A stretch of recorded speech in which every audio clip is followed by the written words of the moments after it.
as Mike Tyson's daughter Maya drove to the market to pick up snacks for movie night with her dad, a racist cop spots her brimming with prejudice. The cop approaches Maya, calling her a troublemaker as Maya attempts to brush him off and walk away. The cop delivers a vicious punch to her left cheek, sending her tumbling to the ground, unaware that he has just awoken. The wrath of a legendary boxing champion. The story takes a dramatic turn when Mike Tyson arrives at the scene, ready to unleash his protective fury. Subscribe and like this video to see how the story unfolds.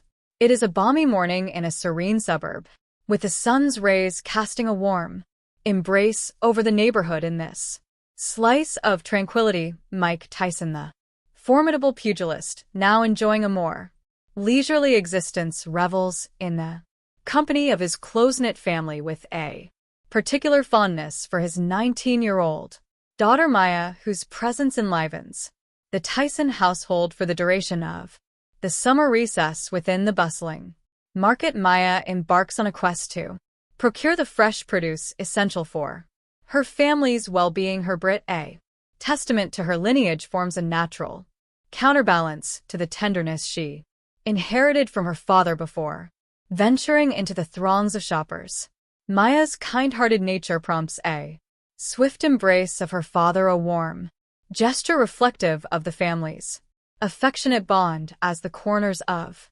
Maya's lips curl into a cheerful smile, she declares, "I'll be back soon, Dad. How about I bring you some snacks for your movie night? Popcorn, soda, or maybe chips and dip?" This thoughtful offer, coupled with her sunny disposition, leaves a lasting impression on Mike's heart. Mike, his laughter dancing through the air, replies, "Surprise me, Maya, but don't take too long. I might get bored without you around." The banter shared between father and daughter is a testament to the spirited bond they share, one that has endured the trials and triumphs of their lives. As Maya secures a parking spot amidst the hubbub of the market, she sets off on her task of colting the freshest fruits and vegetables for her family. In the midst of her shopping, her eyes fall upon a familiar figure, Officer Riley, whose reputation for abrasive conduct, marred by allegations of racial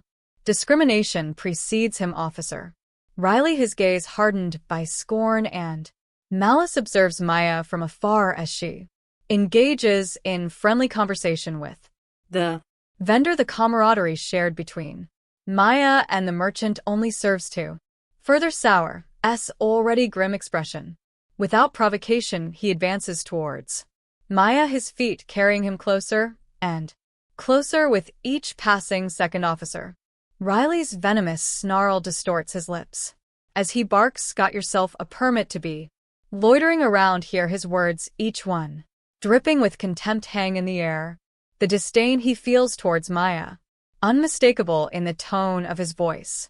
Maya, her composure unruffled by Officer Riley's offensive approach, responds, "Excuse me, I'm just shopping like everyone else." Her tone, tranquil and unwavering, speaks volumes about her resolute spirit, one that refuses to be cowed by intimidation. Officer Riley, his eye rising, jabs at Maya with his words, his voice simmering with indignation. "Don't get smart with me." He sees, his gaze burning into Maya. "People like you always think you're above the rules. You think you can just waltz in here and do whatever you want." Maya, her jaw clenched, meets his gaze, heated, refusing to be bullied. Caught in an uncomfortable situation, Maya, ever the diplomat, aims to diffuse the tension by turning away, seeking to distance herself from Officer Riley's malice. However, Riley, his simmering anger now reaching a boiling point, steps into her path, his imposing frame barring her exit. Maya, her voice taut with apprehension, "Please, let me pass. I've done nothing wrong." Riley, his body rigid with hostility, "Oh, you've done nothing wrong, then why are you trying to run away?" Officer Riley, his brows furrowed, issues a demand, his voice dripping with authority, "Let me see some ID now." Maya, caught off guard by the unexpected turn of events, fumbles in her purse for her identification. Riley, his impatience mounting, "Hurry up, don't make Me repeat myself, Maya, sensing the threat of injustice looming over her rallies. Her inner fortitude infusing her voice with steely conviction. I'm not doing anything wrong, officer. You're harassing me. You're abusing your power. I've done nothing to warrant this treatment. Riley, undeterred, leans in closer, his face mere inches from Maya's. Riley, his voice low and menacing. You want to make this difficult? I can make this very difficult for you. As the flames of Riley's anger ignite into a raging inferno, the tension in the air becomes palpable. The mutterings of the surrounding shoppers rise in volume, their hushed whispers hinting at the growing unease that envelopes the market. Maya, aware of the dire turn her situation has taken, reaches for her phone, determined to capture the injustices unfolding before her. Her movements swift and assured betray none of the fear that churns in the pit of her stomach. Maya, her voice clear and unwavering. I'm recording this. Riley's face contorts into a snarl, his eyes gleaming with fury. Put that phone down, he hisses, his voice dripping with venom. You don't want this to go any further. Maya, unfazed by his threats, holds her phone steady, her gaze steely and unflinching.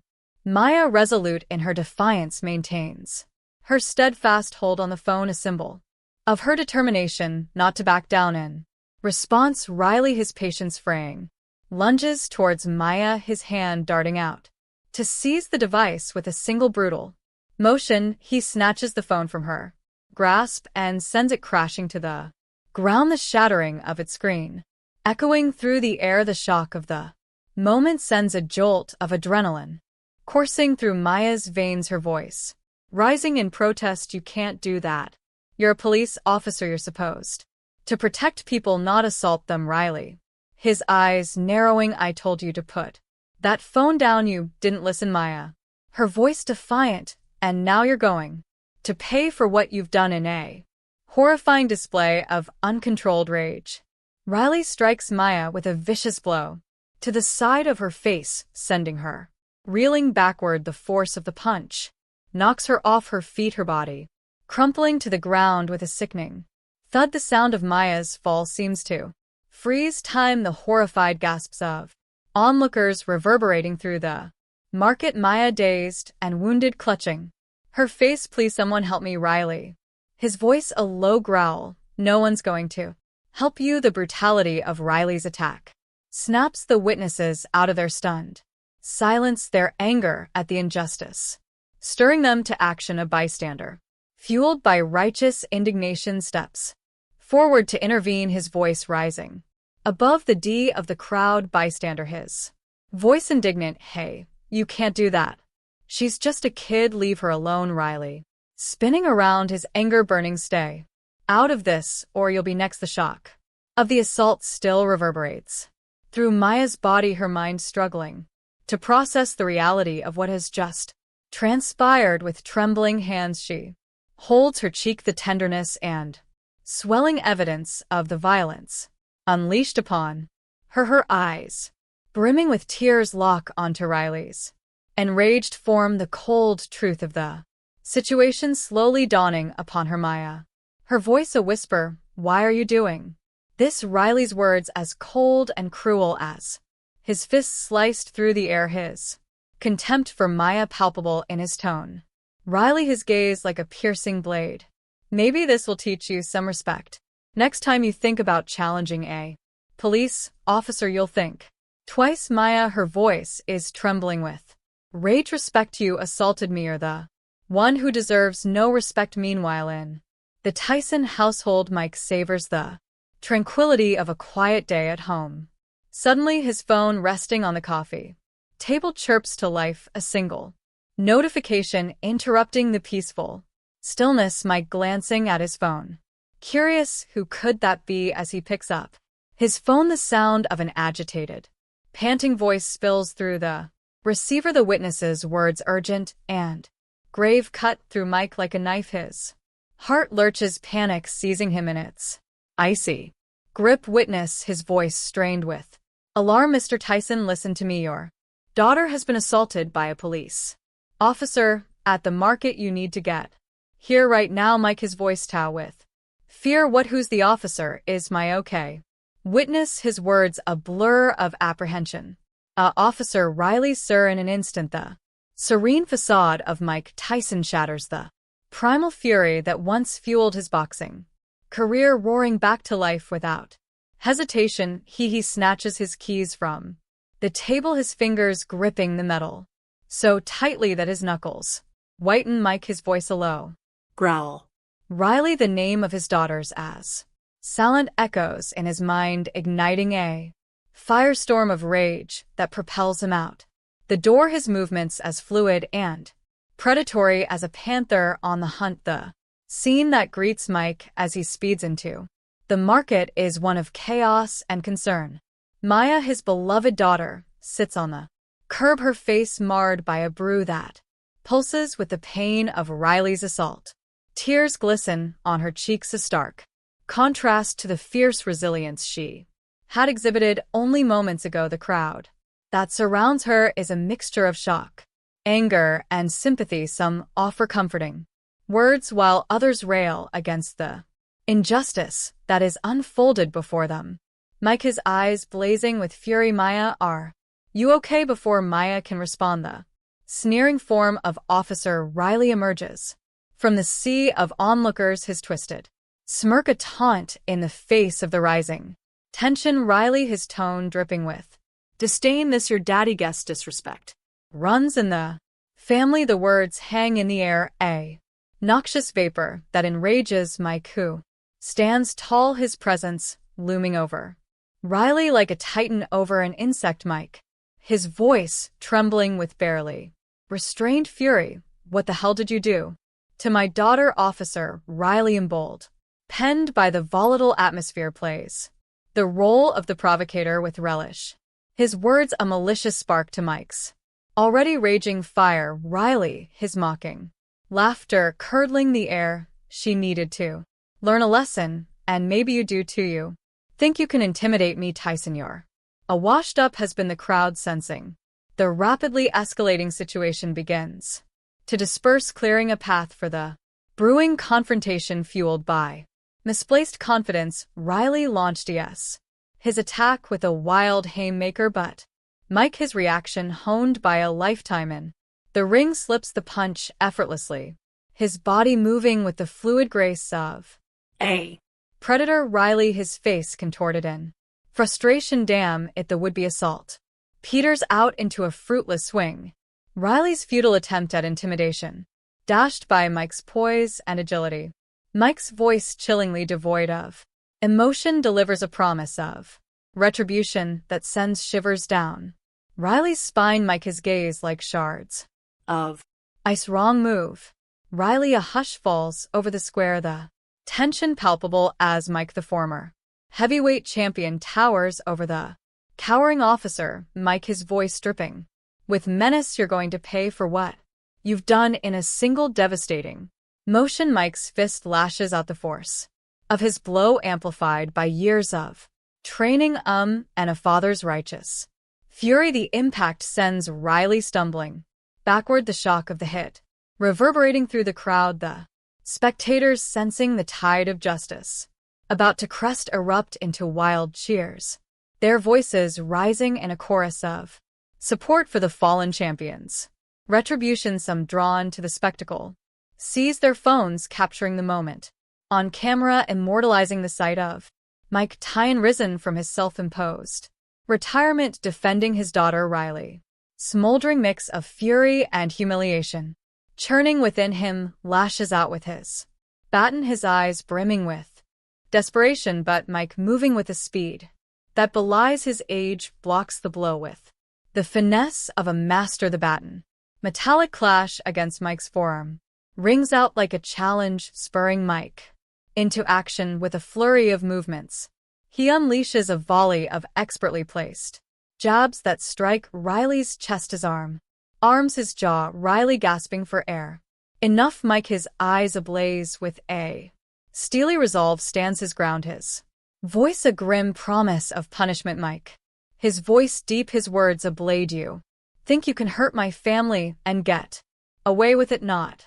Today the words spoken with the weight of a reckoning hang in the air as Mike draws himself to his full height, his shoulders squared the lines of his body, speaking to the lethal strength within Mike, his fists clenched ready to strike. It's time for you to answer for your actions. The inevitable outcome becomes a brutal symphony of bone crunching blows, Mike's fists striking like a hammer against an anvil. Riley, outmatched in both strength and skill, staggers and falls, the sheer force of Mike's fury unrelenting in its devastation. Soon the battle is over. Riley lies crumpled on the ground, a bruised and broken figure, defeat a testament to Mike's overwhelming power. Mike panting, his chest heaving. You picked the wrong person to mess with.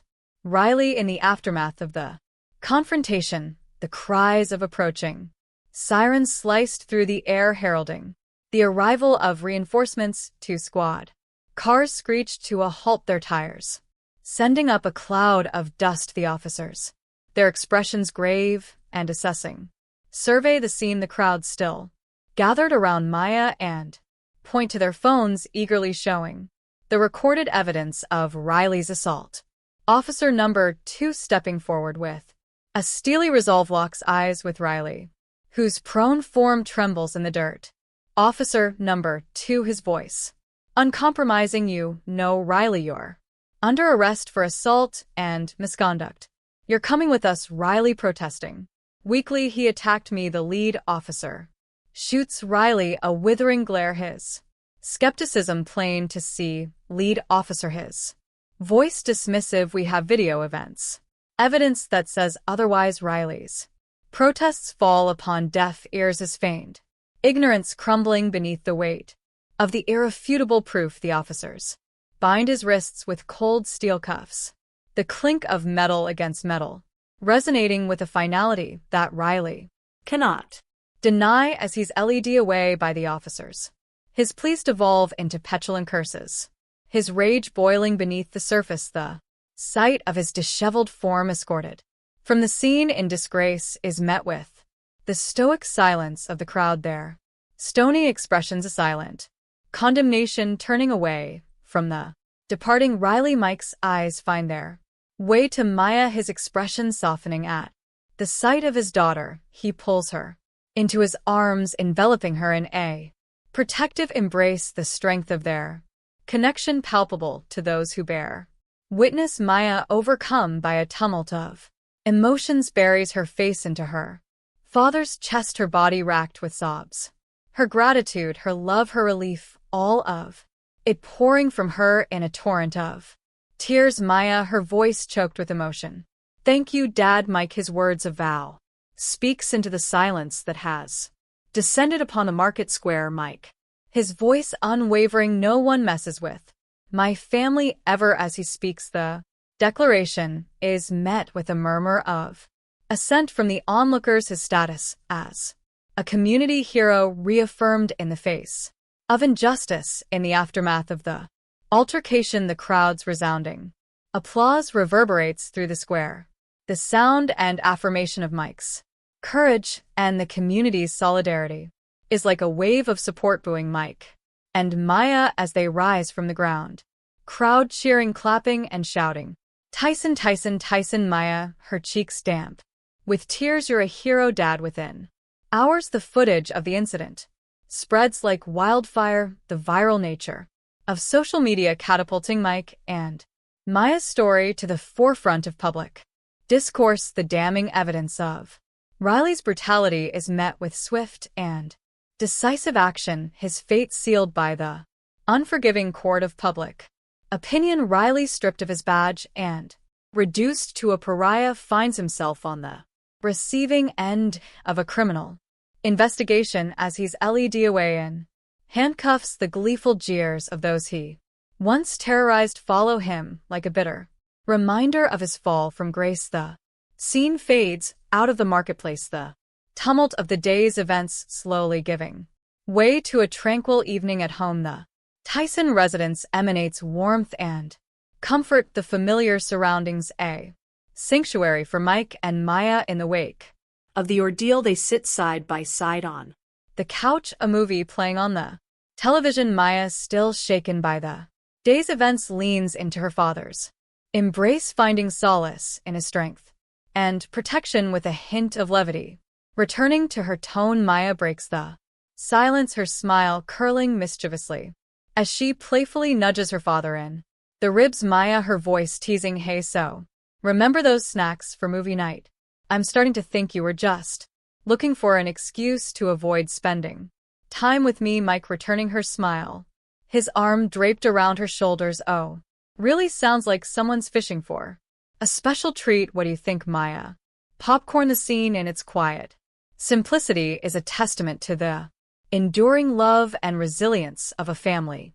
As the camera pulls back, it captures the warmth of the flickering television, the cozy furnishings, and the comfort of the embrace shared between Mike and Maya. The audience, privy to the events of the day, bears witness to a moment of peace, a respite from the turmoil of the world outside, and in this moment they are given a glimpse into the essence of what truly matters, the strength of the human spirit, the power of love, and the unbreakable bonds of family.